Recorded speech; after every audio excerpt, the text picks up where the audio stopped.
É com alegria que ocupamos mais uma vez o púlpito dessa igreja. Estamos retornando de um período bom de férias, foi muito bom. Dormi bastante, aproveitei bastante. Peguei piscina, peguei mar. Você vê que eu estou douradão. Peguei muito sol. Choveu bastante, mas a gente descansou bastante. Queria comunicar que nós vamos iniciar um curso intensivo de Libras, de sinais, para podermos nos comunicar com o nosso pastor durante esse mês de convalescença, por sinais. Pastor Ricardo, é muito bom estarmos juntos, vamos estar firmes nessa caminhada. Muito bem, eu quero pedir a vocês um grande favor. Creio que a mensagem de hoje vai ser uma mensagem muito boa, creio que a mensagem vai ser tocante, vai mexer com você. Eu vou usar aquilo que eu li no livro, as informações vêm de um livro que o pastor Ricardo me emprestou. E eu fiquei muito impactado com tudo que eu estudei nesse livro. Eu creio que vai ser interessante nós ouvirmos a mensagem dessa noite. Não por mim, mas por aquilo que está escrito no livro que eu estou reproduzindo para vocês, tá bom? Peço que você tenha paciência, vai demorar um pouco. Então eu quero pedir um favor encarecidamente, que você desligue o seu celular. Posso pedir isso? Não vai ficar bravo comigo, principalmente os mais jovens, os adolescentes e os jovens que ficam clicando o tempo todo. Desligue por um tempo. Vamos fazer um jejum de celular durante um tempo. Pode ser? Posso pedir isso para você, a menos que você não possa desligar. Você é um profissional que dependa do celular, daí tudo bem. Ok? Um abraço, pastor Ricardo, Tina.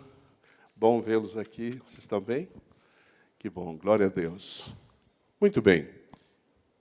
O licenciando Valdemar deu uma direção, mas eu queria inverter a direção, querido. Você falou da mesa para o sofá, mas é do sofá para a mesa. É daqui para lá, não de lá para cá. Mas eu creio que vocês foram abençoados nesse mês com mensagens que falaram o coração de vocês, porque quando se fala de família, mexe com a gente. E eu creio que vocês ouviram mensagens preciosas da parte de Deus sobre esse tema tão importante. Eu ouvi a do domingo passado e fiquei impactado com tudo que eu vi. Gostei demais da pregação do pastor Silas, que falou sobre família. Então, hoje nós fechamos essa série de família, falando a respeito de um tema que talvez você, a princípio, não compreenda, mas você vai entender durante a explanação. É do sofá à mesa. Repita comigo isso. Do sofá à mesa. Entenderam o clique? Não. Do sofá à mesa. Quero começar contando uma história para vocês. Na minha pré-adolescência, ou adolescência, certo dia cheguei em casa e me deparei com uma mesa muito bonita. Essa mesa fora comprada por minha mãe, e essa mesa era de fórmica. As partes externas da mesa eram uma fórmica clara e o centro escura, e havia umas bordas marrom. Ela tinha 8 cadeiras de veludo, e esse veludo era muito bonito, vermelho, e havia um plástico que cobria essas cadeiras. Quando nós vimos aquela mesa era daquelas que a gente aumentava, lembra disso? Que no meio se abria, aumentava e ficava maior. E ela foi colocada na nossa sala de jantar. Nossa casa não era muito grande. E ela embelezou a nossa casa, trouxe um ar diferente à nossa casa. Era muito bonita a mesa. E aí nós, esperando sempre qual dia que nós iríamos inaugurar a mesa. Mas a minha mãe se encantou tanto com a mesa que nós nunca comemos na mesa. E se nós sentávamos naquelas cadeiras, ela ficava brava com a gente. Ela limpava com esmero aquela mesa e aquelas cadeiras. Eu fiz essa ilustração, me lembrei disso, e quero iniciar esse tempo perguntando para vocês o seguinte: qual é o significado da mesa para você? O que é a mesa para você? O que você faz à mesa? Aquela mesa principal que você tem ou na sala, ou talvez muitas pessoas hoje com esse conceito aberto, estou certo? Conceito aberto. A mesa normalmente fica na cozinha. Qual é a utilidade da mesa para você? O que você faz com a mesa? É um depósito? Ou as pessoas usam para escrever, as crianças? O que você faz com a mesa? há um significado especial na mesa, e eu quero conversar com vocês sobre isso. Uma das peças mais usadas dentro de nossas casas hoje em dia é o sofá.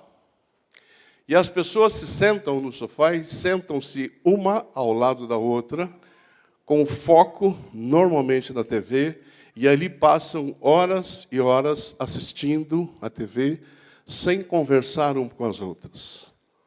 Quando não isso acontece, muitos estão ao telefone, juntos, conectados com o mundo, porém desconectados com aqueles que estão próximos, estão à sua volta. É isso normalmente que eu vejo, às vezes em visitas que eu faço, às vezes na minha casa acontece isso, a gente às vezes não tem o cuidado de preservar o tempo que temos juntos, por isso o celular tem sido um problema para nós nos desconectarmos com nossas famílias. Eu quero ler um texto e quero convidar você a abrir o texto que está em Êxodo, capítulo 25. E eu vou ler dos versículos 23 até o versículo de número 30. Êxodo, capítulo de número 25, versículos de número 23 até o versículo de número 30. A minha linguagem é revista atualizada, mas você acha que eles colocaram a linguagem revista atualizada também.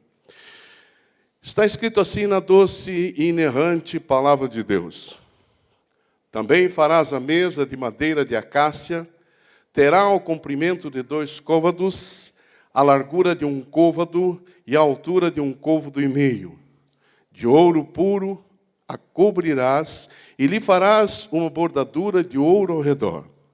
Também lhe farás moldura ao redor da largura de 4 dedos e lhe farás uma bordadura de ouro ao redor da moldura. Versículo 26 diz, também lhe farás 4 argolas de ouro, e porás as argolas nos 4 cantos que estão nos seus 4 pés. Perto da moldura estarão as argolas, como lugares para os varais para se levar à mesa. Versículo 28 diz, farás, pois, estes varais de madeira de acácia, e os cobrirás de ouro, por meio deles se levará à mesa. Também farás os seus pratos e os seus recipientes para incenso, e as suas galhetas, e as suas taças em que se hão de oferecer libações de ouro puro os farás. Versículo 30 e último diz, porás sobre a mesa os pães da proposição diante de mim perpetuamente. Porás sobre a mesa os pães da proposição diante de mim perpetuamente. Muito bem. Como eu disse, eu vou usar muitas informações e até citações, até frases desse livro que eu li, que eu recomendo que você leia. O livro é A Experiência da Mesa e a sua autora é Dev Titus. Aliás, pastor Ricardo, conversando com uma pessoa essa semana, eu soube que algumas pessoas daqui de Londrina foram à casa de mentoria da Dev Titus. Falaram maravilhas da casa dela, pessoal da primeira igreja.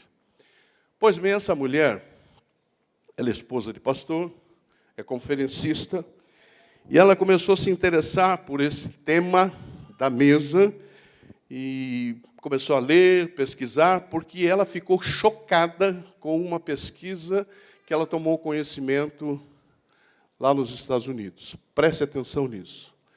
27% dos casais cristãos se divorciavam nos Estados Unidos na época.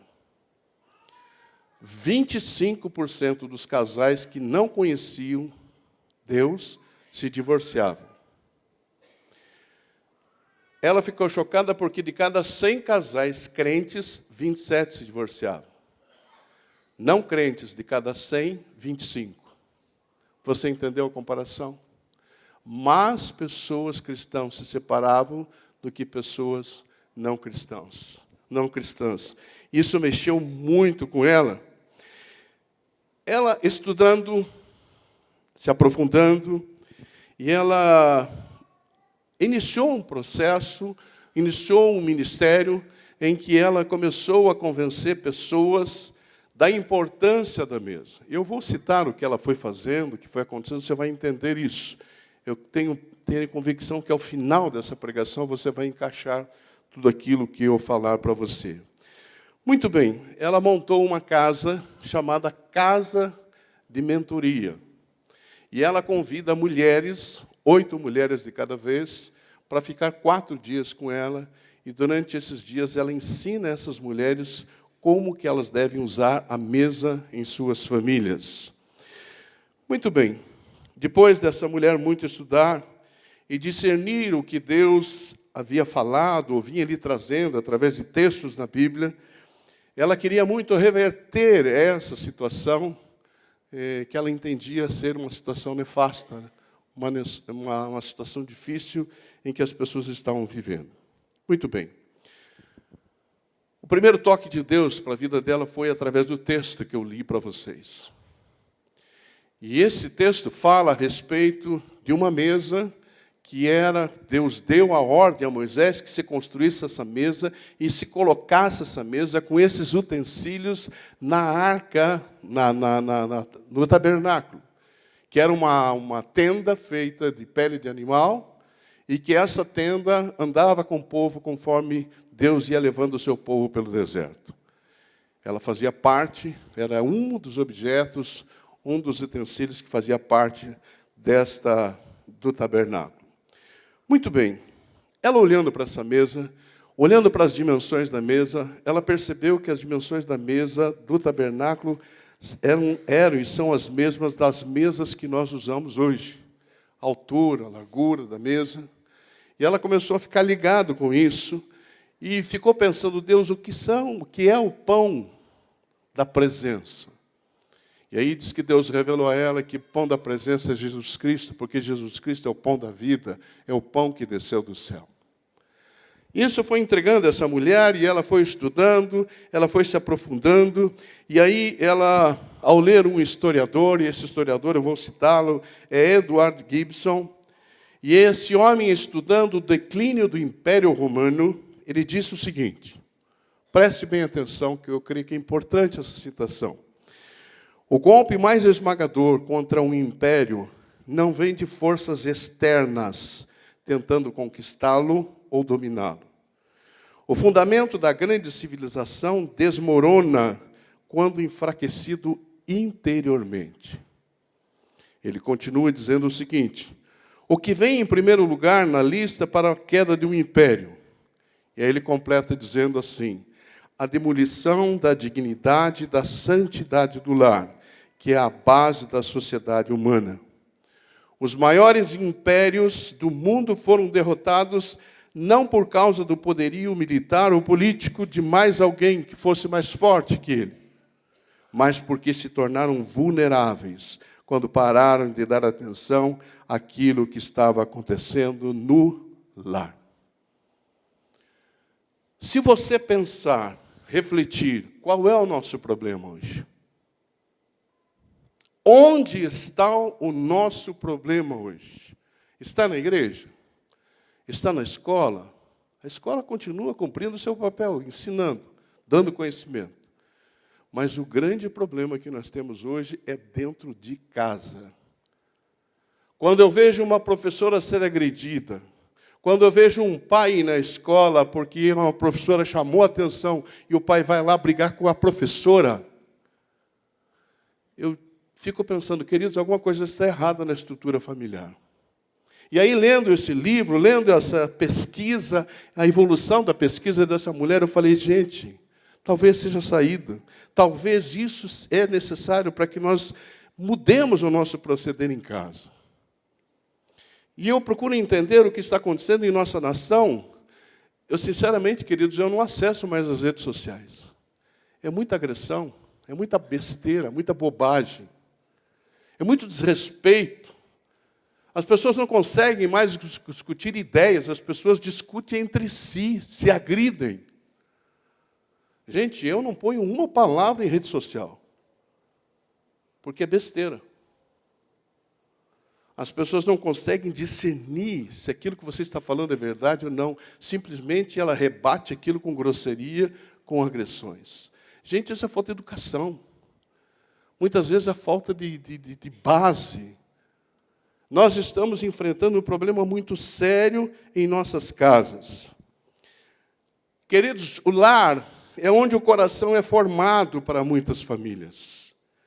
Se o lar é a base da sociedade humana, essa mulher, a David Titus, diz o seguinte: é possível, então, que a mesa seja a base da estabilidade humana. Existe um poder surpreendente nas refeições em família. Eu gosto muito de comer em família. Gosto de fazer um churrasquinho, dá para ver que eu gosto de comer uma carninha, né? Aliás, estou segurando, tá? Mas o que eu mais gosto é reunir a família para comer juntos. A gente conversar, nós nos alegrarmos, contarmos das dificuldades, às vezes um ajudar o outro, dizendo, olha, pode fazer assim, pode fazer assado. Nós temos experimentado em família momentos muito especiais.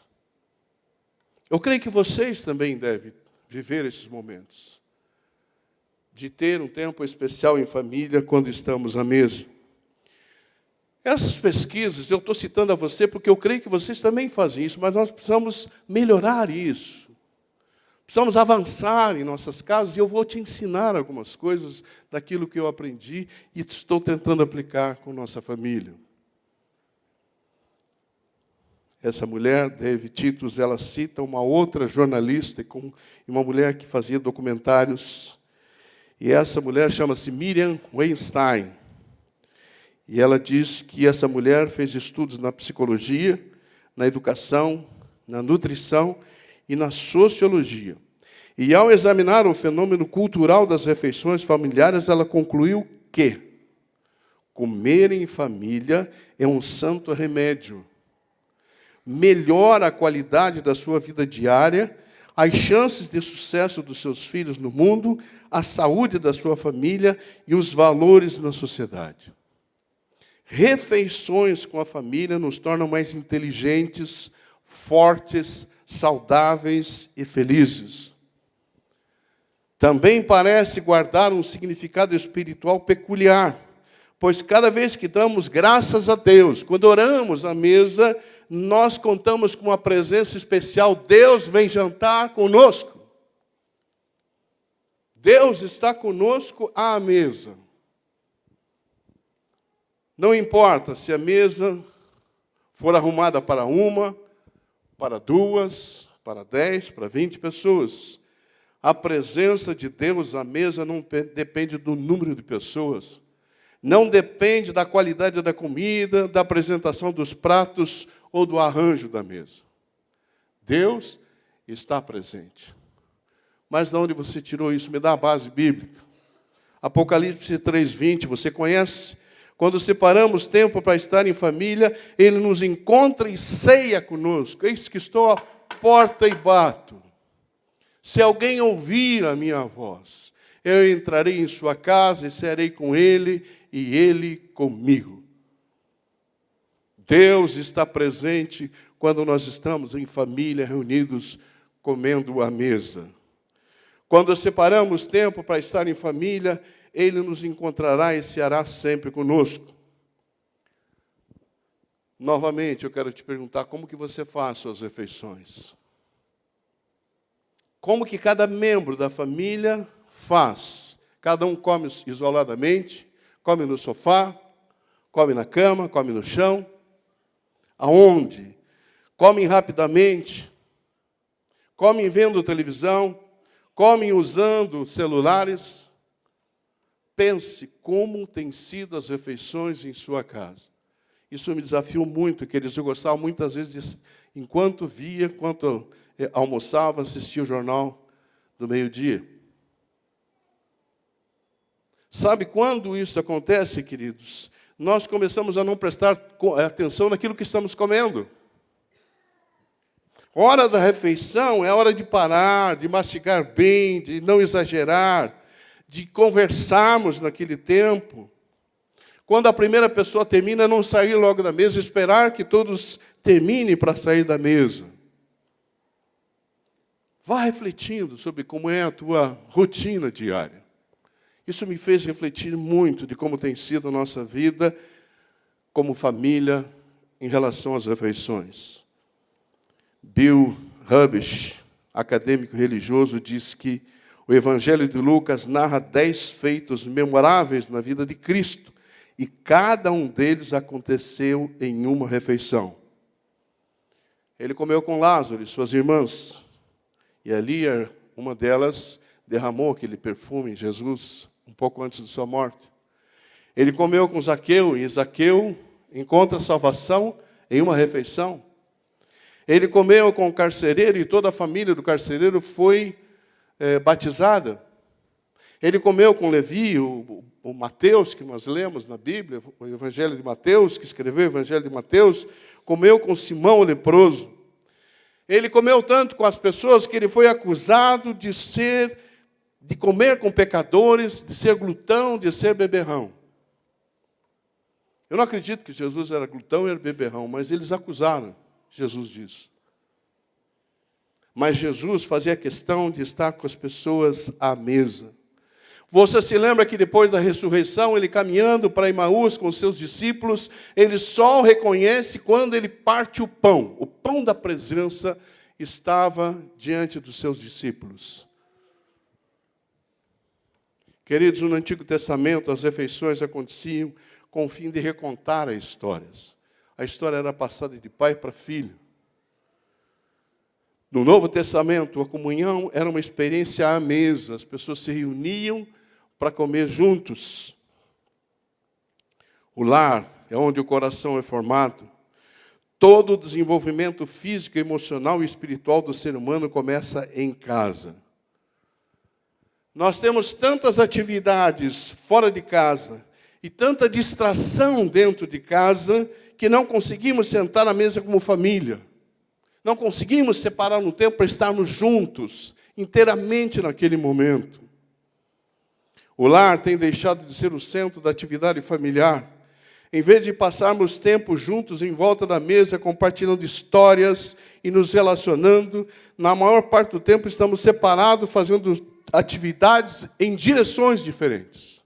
Estamos dentro de casa, mas cada um cuidando da sua própria vida.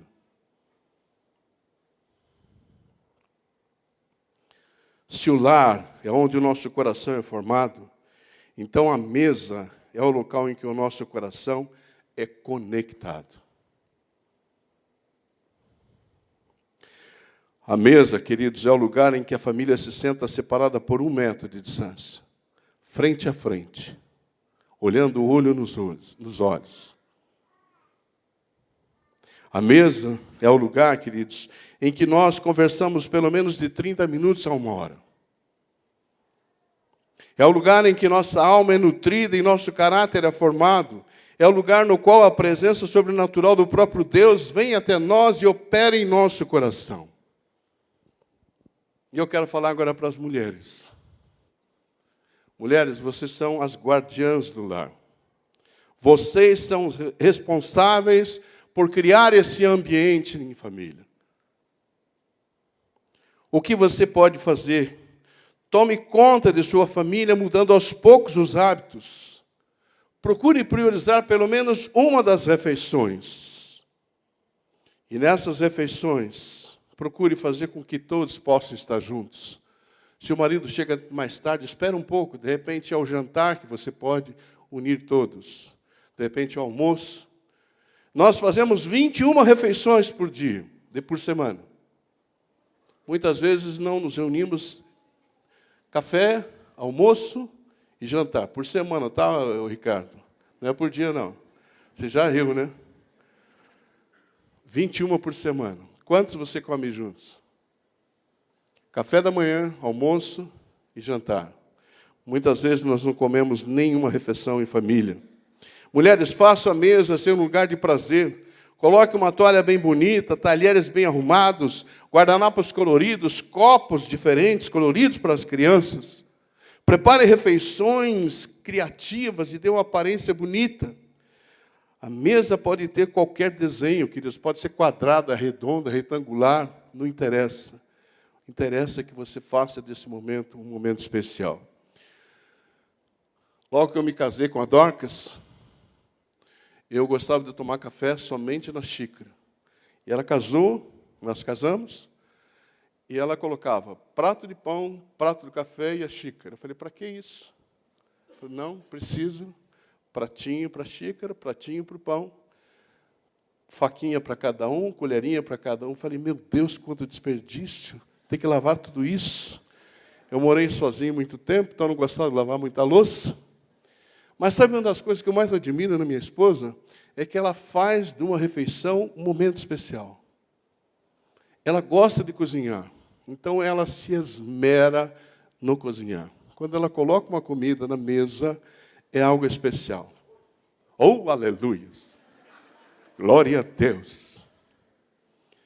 Eu tenho admiração por ela, porque ela talvez até não tenha feito isso de uma maneira intencional, mas ela sempre fez isso.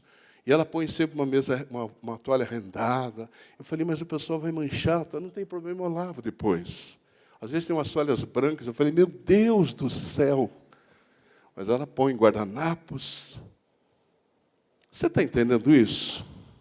É um acontecimento estar à mesa, é um acontecimento estarmos reunidos.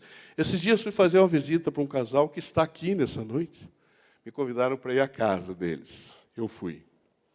Aí cheguei, fui sentar à mesa e tinha muita coisa à mesa. Eu falei, glória a Deus. Eu com uma hambre danada. Sabe o que é hambre? Fome. Eu falei, é hoje que eu deito o cabelo. Mas ela foi tão delicada nos detalhes, colocou vários potinhos. E aí tinha um pedestalzinho assim, dizendo, sejam bem-vindos. Eu achei aquilo tão bonito, com tão bom gosto aquilo. Eu falei, puxa, que bonito, né? Que coisa especial. A pessoa realmente nos valorizou ao nos receber. Você está entendendo isso? Se você faz de um momento especial, todos aqueles que participam vão ver como um momento especial. Infelizmente, algumas de nossas casas, queridos, parecem que são balcões de bares.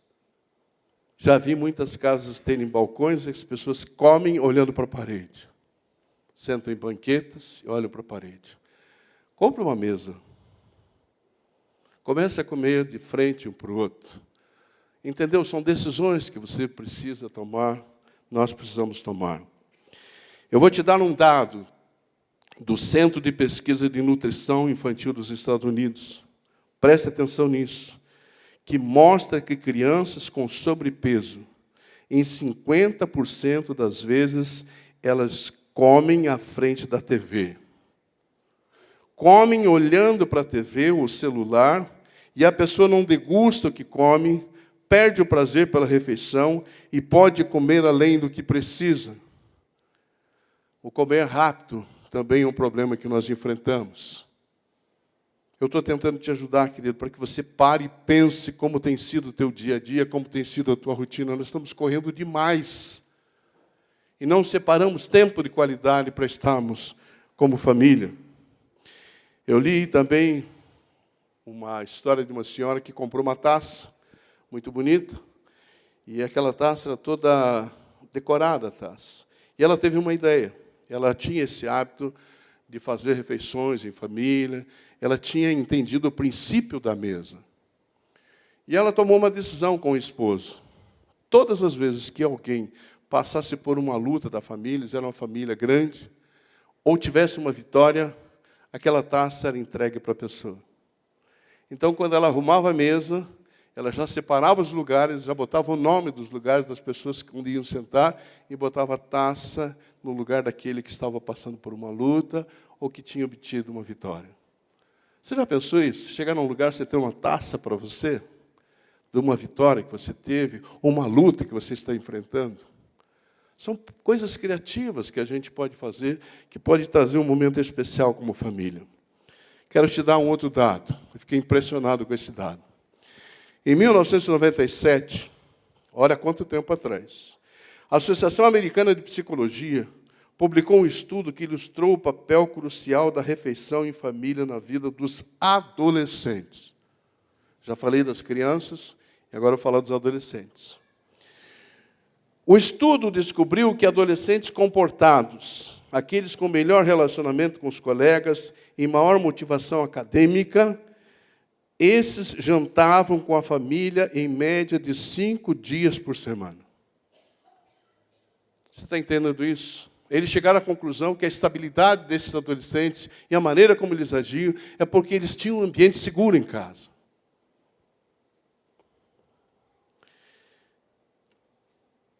Estando à mesa, querido, mantenha uma conversação positiva, enriquecedora e edificante, pois isso é saudável para você e os outros que compartilham a sua mesa. Não falem mal dos outros. Às vezes, a gente reúne na mesa para falar mal do pastor primeiro, né? Depois do presbítero, depois do diácono. Não falem mal dos outros. Se você tem crianças pequenas em casa, lembre-se que um dia talvez ele perca a vontade de vir à igreja porque você falou mal da igreja. Porque você falou mal de um líder da igreja. Se você quer falar mal de um líder, fale para ele. Se você tem algo contra mim, fale comigo. Diga, eu não gostei disso, eu acho que podiam mudar isso, mudar aquilo. Mas não fale na frente da sua família mal de mim. Ou não fale mal do pastor Ricardo, não fale mal de um presbítero, de um líder, ou de quem quer que seja. Que a mesa não seja um lugar de críticas, de julgamentos. Crie um momento, uma atmosfera de conversa positiva e enriquecedora à mesa. A esposa do presidente dos Estados Unidos, Frank Delano Roosevelt, o nome dela é Eleanor Roosevelt. Ela disse o seguinte, grandes mentes discutem ideias, mentes médias discutem eventos, e mentes pequenas discutem pessoas. Você entendeu? Mente pequena fala mal de pessoas. Esse ditado considera a conversa sobre os outros algo não edificante. Que essa seja uma regra ao redor de sua mesa. Prepare uma atmosfera positiva para a sua refeição. Se falar de pessoas, certifique-se de que suas palavras sejam sempre amáveis e enriquecedoras. Fale bem das pessoas. Elogie as pessoas. Não precisa mentir, não precisa falsear. Se algo não tem para elogiar, não fale. Mas não fale mal da pessoa. Davi, escrevendo o Salmo 23, versículo 5, ele disse o seguinte: preparas-me uma mesa na presença dos meus inimigos ou adversários. Se Jesus prepara uma mesa para nós quando precisamos de coragem para encarar outro dia e não desistirmos, o mínimo que podemos fazer para os membros da nossa família é preparar uma mesa para eles na presença dos seus inimigos, das lutas, das dificuldades que eles têm. Fazer refeições para a sua família diante da adversidade cria estabilidade para todos. O momento da refeição tem que ser um momento bom, um momento de paz, um momento de crescimento, um momento de cura, de transformação.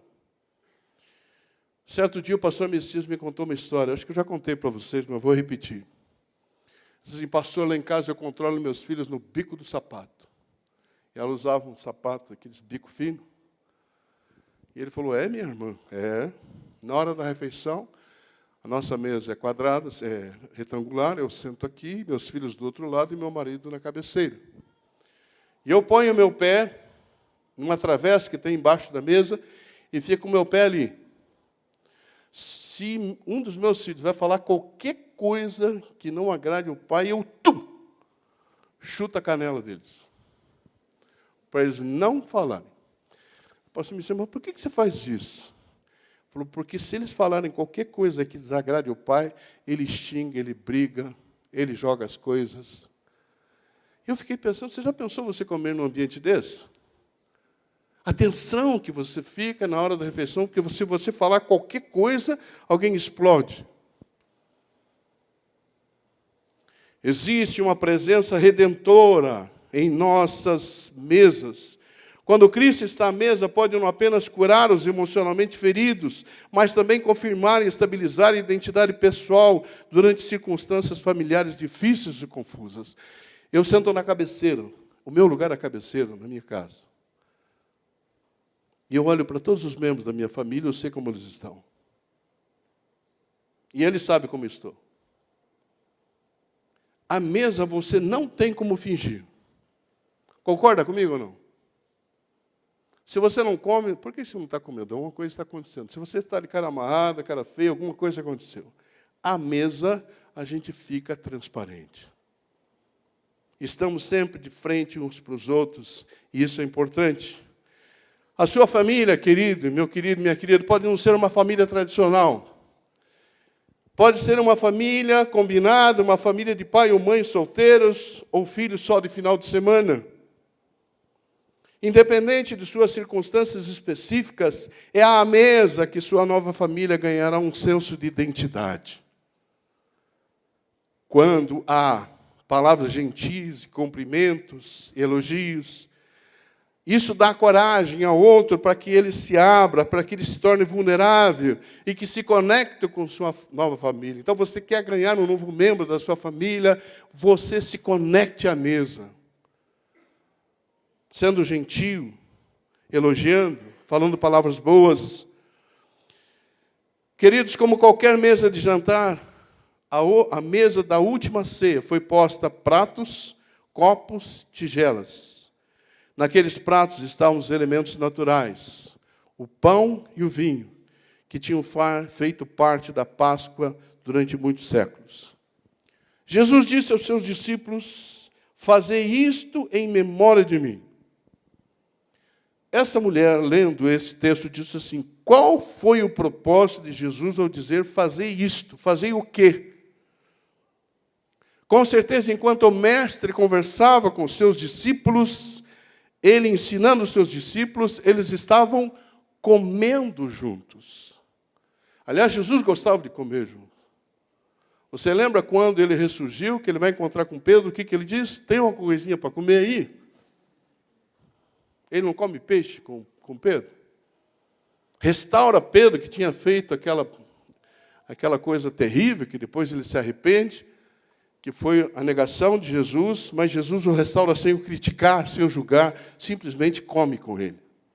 E Pedro é restaurado à comunhão com o Senhor Jesus. Jesus, quando fez isso com eles, queria que eles se lembrassem da esperança da sua redenção. Ele queria que ele soubesse, que nós soubéssemos que não nos importam as adversidades, porque ele pode e vai solucionar cada uma delas.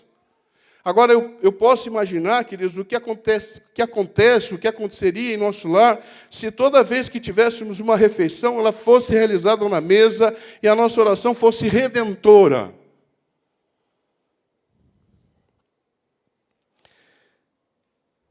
Nossas famílias seriam transformadas se todas as vezes que comêssemos pão e bebêssemos o vinho ou qualquer dos outros elementos naturais das nossas refeições que temos hoje, nós nos recordássemos da presença redentora de Cristo. Um modelo de oração que você pode fazer à mesa. Obrigado, Jesus, por virmos ao redor da mesa.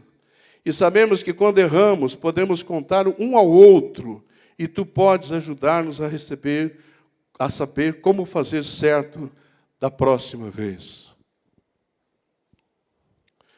Nossos filhos aprenderão do amor de Deus na mesa da família, antes mesmo de irem à escola dominical, antes de aprenderem na igreja. Com uma oração redentora, as crianças aprenderão sobre o poder do amor redentor de Deus, serão edificadas com autoestima e confiança com humildade. A oração à mesa deve incluir sempre a expressão de gratidão por aquilo que Jesus fez por nós na cruz e não meramente lhe agradecer pelo alimento. Queridos, eu estou contando isso com alegria, tá bom? Os nossos 3 netos gostam de orar.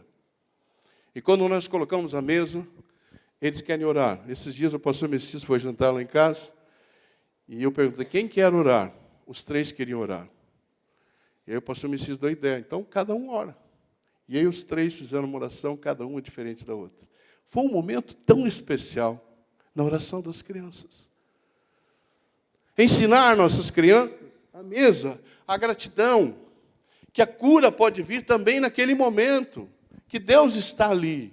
Se ele fez alguma coisa errada, se ele fez algo que ele deveria contar para nós, que ele possa contar ali. Criar um ambiente seguro para eles, para que eles possam assim o fazer. Quando você for orar, querido, escolha as suas próprias palavras. Suas palavras não precisam ser sofisticadas, elaboradas, não precisam ser palavras que estão na Bíblia, a não ser que você tenha esse costume de sempre falar o que está escrito na Bíblia. Às vezes as pessoas têm o costume de citar versículos quando estão orando. Ótimo, glória a Deus por isso. Mas não precisa ser assim. Você pode falar da tua maneira. As palavras devem ser adequadas às pessoas que estão à mesa e compatíveis com as ideias das pessoas que ali estão. Eu vou terminar, ou estou me encaminhando para o final, citando um outro historiador, um professor de educação chamado David Dickinson. Ele é da Universidade de Vanderbilt, nos Estados Unidos. E perguntaram, esse homem também se interessa a respeito da mesa de refeição. E perguntaram para esse homem, preste bem atenção, o jantar ou a refeição em si oferece alguma proteção mágica ou existe algo mais? O comer em família é algo mágico ou tem alguma coisa a mais? Perguntaram a ele. Este homem responde, e ele havia se juntado a pesquisadores de Harvard para estudar essa situação. E eles se interessaram em saber por que algumas crianças aprendiam, preste atenção nisso, querido, por que algumas crianças aprendiam a ler enquanto outras ficavam para trás. Eles decidiram olhar as rotinas das famílias, registrando os horários das refeições, mas também viram outras coisas, como o número de vezes que os pais liam para os filhos e brincavam com os filhos. E a expectativa dele, que as crianças que tinham mais facilidade em ler, eram as crianças em que os pais liam e brincavam com os filhos. Mas, para a surpresa deles, queridos, eles concluíram que os dados sobre a qualidade das conversas no horário das refeições foi um indicador muito mais forte de como se faria o desenvolvimento posterior da linguagem das crianças e de sua capacidade de ler e de escrever. Eu falei, meu Deus. O Salmo 128, você deve conhecer o Salmo da família, o Salmo do lar feliz. Na Bíblia, minha Bíblia diz a felicidade no lar, como título desse salmo. Algumas das bênçãos que aqueles que temem e seguem ao Senhor encontram, e Davi descreve no versículo 3, dizendo o seguinte: os teus filhos serão como plantas de oliveira à roda da tua mesa. Davi talvez quisesse dizer o porquê das oliveiras permanecerem fortes durante séculos. Eu não fui a Israel, mas eu sei que lá em Israel, lá em Jerusalém, tem oliveiras centenárias e milionárias, de milhares de anos. Eu sei que tem oliveiras do tempo de Jesus, pelo menos 2000 anos. Nenhuma tempestade é capaz de derrubar uma oliveira madura. Sabe por quê? Porque as suas raízes são profundas. As suas raízes são profundas. Não existe tempestade que as crianças crescidas ao redor da mesa, quando estão junto com o pão da presença, que é Jesus Cristo, com uma conversa positiva cheia de graça, não consigam suportar. Quando se tornam adultas, não importa o quanto algumas experiências pareçam difíceis, elas não perderão suas raízes, porque são como plantas da oliveira, plantados ao redor da mesa, ou que estão ao redor da mesa. Eu quero encerrar, vou fazer a conclusão. Um dos itens que eu acho importante para aqueles que se interessam pela mesa é a hospitalidade. A Bíblia fala sobre isso. A hospitalidade e a importância de convidar pessoas para virem comer conosco. Em Hebreus, capítulo 13, versículo 2 diz, você conhece o versículo, mas eu vou ler para você: não negligencieis a hospitalidade, pois alguns, praticando-a sem o saber, acolheram anjos. Acolheram anjos. Romanos 12, 3 diz, comunicai com os santos nas suas necessidades, segui a hospitalidade. Essa palavra hospitalidade é philoxemos, e ela é traduzida por hospitalidade, é dividida em duas partes. Philo significa amigo, e chemos, estranho. Estranho não significa necessariamente apenas uma pessoa desconhecida, a qual você nunca encontrou antes. Na verdade, a hospitalidade vence a distância da estranheza e da tensão de sermos diferentes. Hospitalidade significa literalmente fazer com que estranhos sejam amigos. Você quer conhecer uma pessoa, convide essa pessoa para ir em sua casa.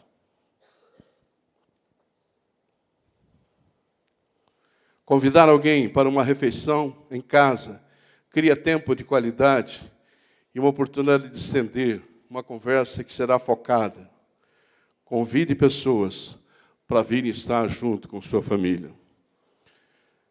Concluindo, o coração de Deus quer conectar-se com sua criação. Por isso Jesus diz: eis que estou à porta e bato. Se alguém ouvir a minha voz e abrir a sua porta, eu entrarei em sua casa e serei com ele e ele comigo. A experiência da mesa com a família, com amigos, com colegas e até com inimigos tem o potencial de começar a ligar os corações de uma forma nova. Um caminho profundo que traz conexão espiritual, uma ligação que as circunstâncias da vida não podem quebrar. A experiência da mesa forma vínculos nos relacionamentos humanos. Nós temos um hábito, lá em casa, de convidarmos aqueles que estão fora de suas casas. Muitos missionários já foram lá em casa.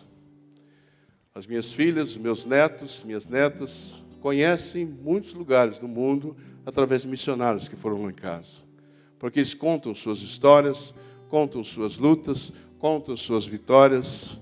Nós temos um ambiente seguro em nossa casa para receber pessoas e fazemos questão de receber pessoas que tragam realmente edificação para as nossas famílias. Mude sua rotina. Priorize seu tempo à mesa com a família. Façam refeições juntos. Com certeza muita coisa mudará na vida da sua família. O princípio da mesa, conforme revelado na Escritura, não para aqui na terra. Em Apocalipse 19:9 diz: bem-aventurados aqueles que são chamados à ceia das bodas do Cordeiro. Uma grande mesa, um grande banquete nos espera. Se nós não exercitarmos aqui, na terra, essa comunhão à mesa, como é que será no banquete no céu? Estaremos sentados lado a lado, de frente uns para os outros, nos regozijando, porque é o casamento com o noivo. A noiva vai estar lá e você vai estar lá e eu vou estar lá. Eu quero pedir que você fique em pé.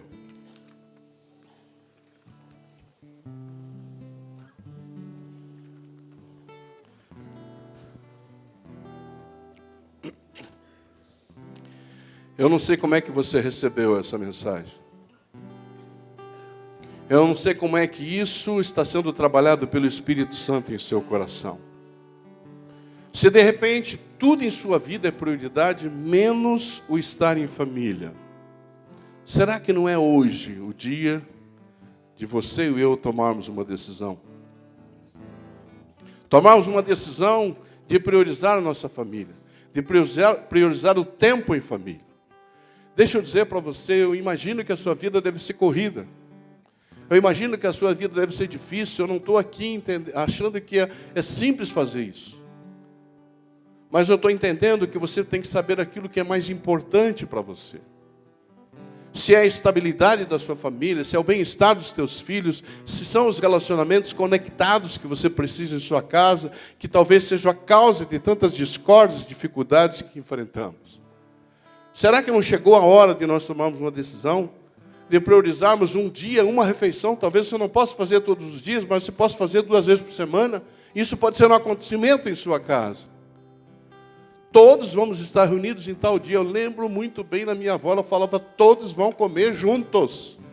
E ela não abria mão. Me lembro do meu sogro. Meu sogro, todos os domingos nós tínhamos que estar juntos comendo. Eu creio, queridos, que nós podemos tomar decisões corajosas. Talvez um dia por semana, 2 dias por semana, 3 dias ou 5, ou uma refeição ou jantar todos juntos. Talvez tenhamos que esperar o pai chegar, talvez a mãe que trabalha até mais tarde, e horário que todos podemos comer. Não precisa ser uma comida pesada, pode ser algo mais leve, mas priorizar estar juntos, ficar frente a frente um com os outros, e crermos na presença de Jesus à mesa.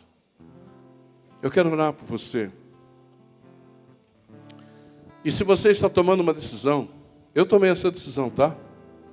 Quando eu li esse livro, eu fiquei impactado, viu, pastor Ricardo? Eu falei, muitas vezes, nós fazemos isso, mas não com essa visão. De a gente crer na presença de Jesus, na presença redentora de Jesus no nosso meio. De ali, naquele lugar, nós sermos instrumento de Deus para a cura dos nossos filhos. De não ter medo de contarmos das nossas experiências, das nossas dificuldades. De criarmos um ambiente vulnerável e seguro para que eles possam compartilhar as suas dificuldades. Quem sabe é a noite que nós vamos tomar uma decisão. Eu quero que você feche os seus olhos e eu quero orar com você. Pai, obrigado, Senhor, porque o Senhor tem falado conosco, Senhor, e neste mês eu creio que nós, como igreja, fomos abençoados pelo Senhor em cada domingo. Eu creio que muitas decisões foram tomadas, muitas mudanças estão acontecendo, porque os desafios crescem a cada dia, e eles aumentam a cada dia, e cada dia mais as nossas famílias parecem passar por quebras de estruturas, Pai. E eu penso, Senhor, em nome de Jesus, que é necessário que nós tomemos uma decisão nessa noite, de nós priorizarmos o tempo em família. De nós termos um tempo em que nós estaremos todos juntos. Que nós estaremos de uma forma, Senhor Deus, construtiva, alegre, edificadora. Pai, com refeições preciosas, especiais, preparadas com zelo, com amor, mas que se crie um ambiente em nossa família, em que nós tenhamos a liberdade, a coragem de nos abrir, de conversarmos, de sermos perdoados, de perdoar. Pai, quebra o jugo que existe em nossas vidas, dessa correria louca que nós enfrentamos, Senhor. Muitas vezes nem louca é, mas nós a fazemos louca.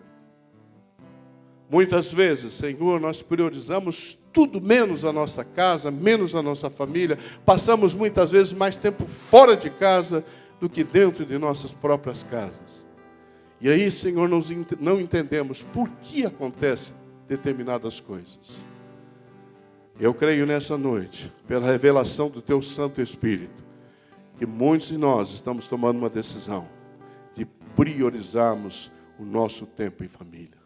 Ajude-nos, Senhor, para que isso não seja algo que tomemos sob emoção, mas seja uma decisão que tomemos para que as nossas famílias experimentem o novo do Senhor e essa estabilidade que nós precisamos para as nossas vidas e para a vida dos nossos filhos e da nossa família. Que os nossos filhos cresçam nesse ambiente seguro, estável, nesse ambiente de aprovação, nesse ambiente abençoado pelo Senhor. Obrigado mais uma vez por esse tempo tão especial. Nós te louvamos, nós te agradecemos, no nome santo, no nome doce, no nome maravilhoso de Jesus. Amém, Senhor.